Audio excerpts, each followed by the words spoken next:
To the left we have the main hospital, Rigshospitalet in Denmark, and the building we are driving along here on the right, that is the Faculty for Medicine. On the street here, if we turn left, then you will go up to the Niels Bohr Institute, which is the physics institute named after the famous Danish physicist Niels Bohr. Also a physics as a subject, so you are forced to listen to Syria. German military leadership in Denmark, and they said that you are not going to touch that institute. You can put a guard there, but you're not touching these buildings. They're too important for physics in the future.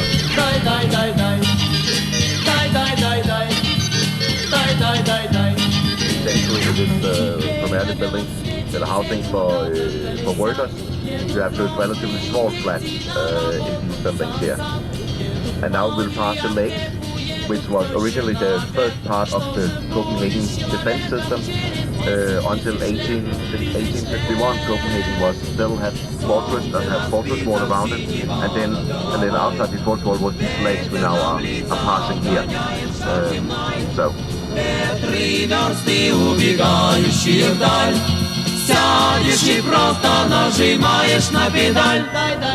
To the left, that is the Museum of Art.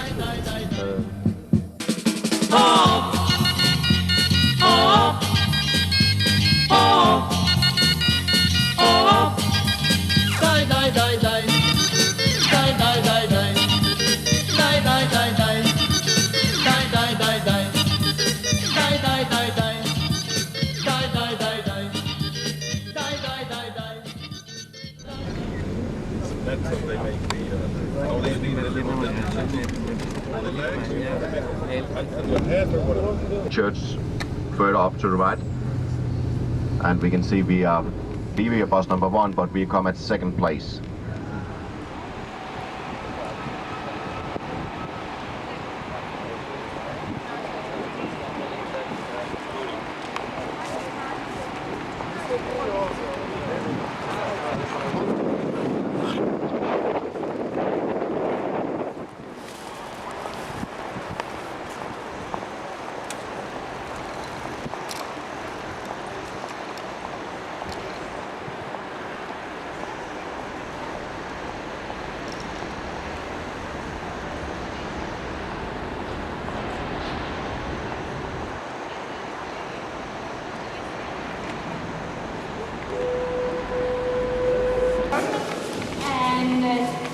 Work, of course, here at Christmas Portals. It's actually normally me that writes the school program, so that's why I'm doing this work.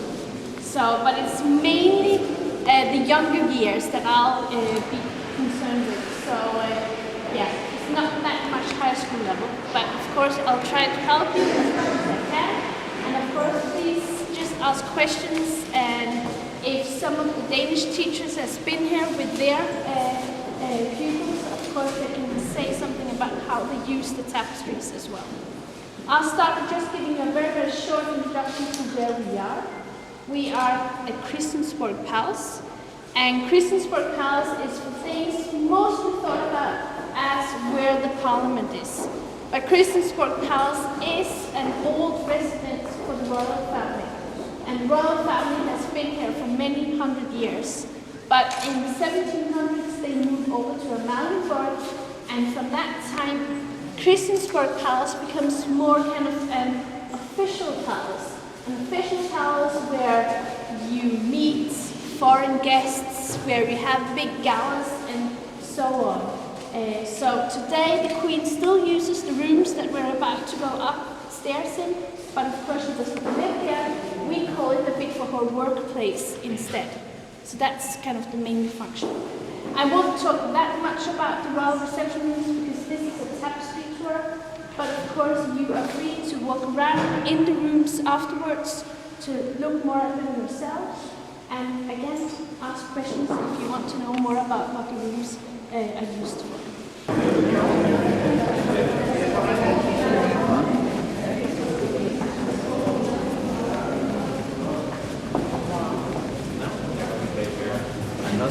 When I visit cities, I'm usually not that much.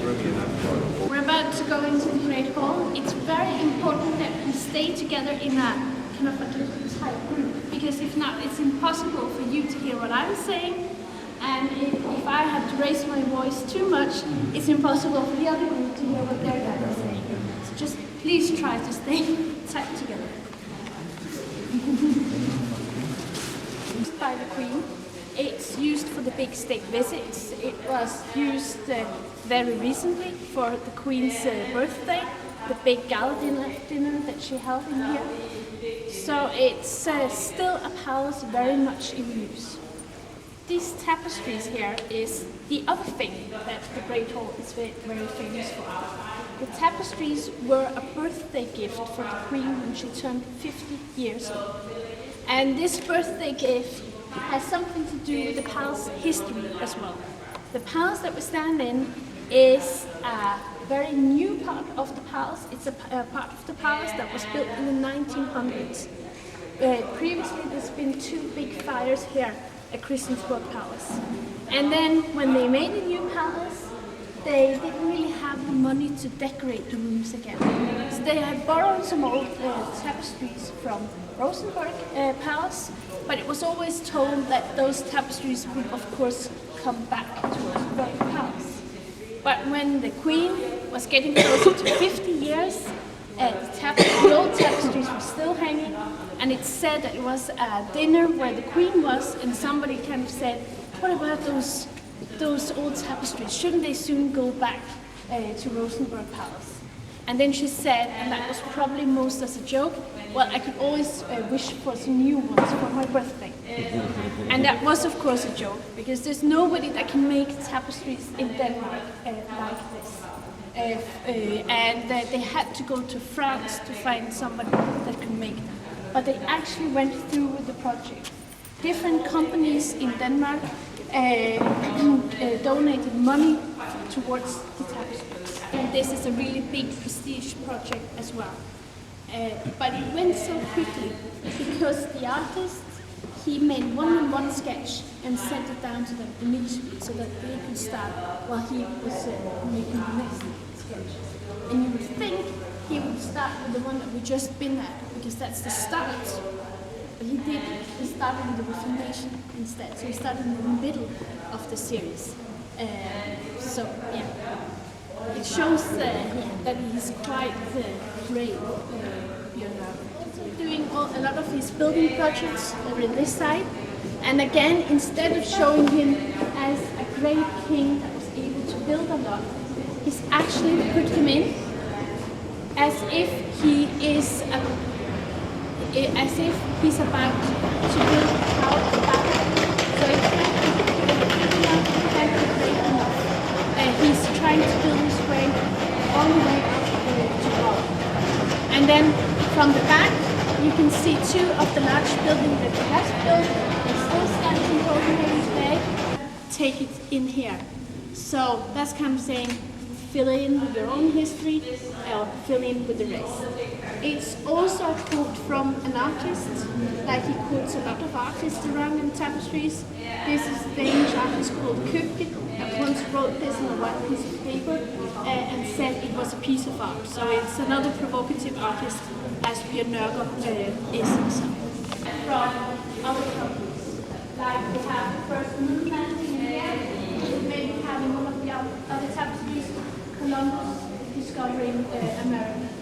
But in this tapestry, we actually have both history kind of mixed in.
of Danish history, and I'm going to make it very brief because I want us to get upstairs.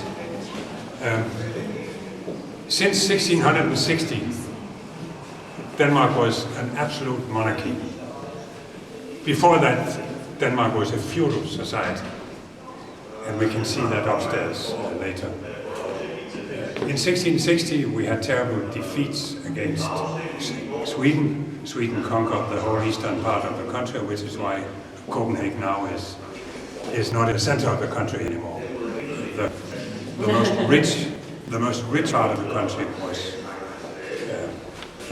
southwestern Sweden, which was purely Danish at the time, but not anymore. So, since everything had failed, and since the noblemen and the lords had been of no use, including the church, we had the Reformation 100 years earlier. Because of that, the situation made it possible to have absolute monarchy, which was hopeless. It was very much a progressive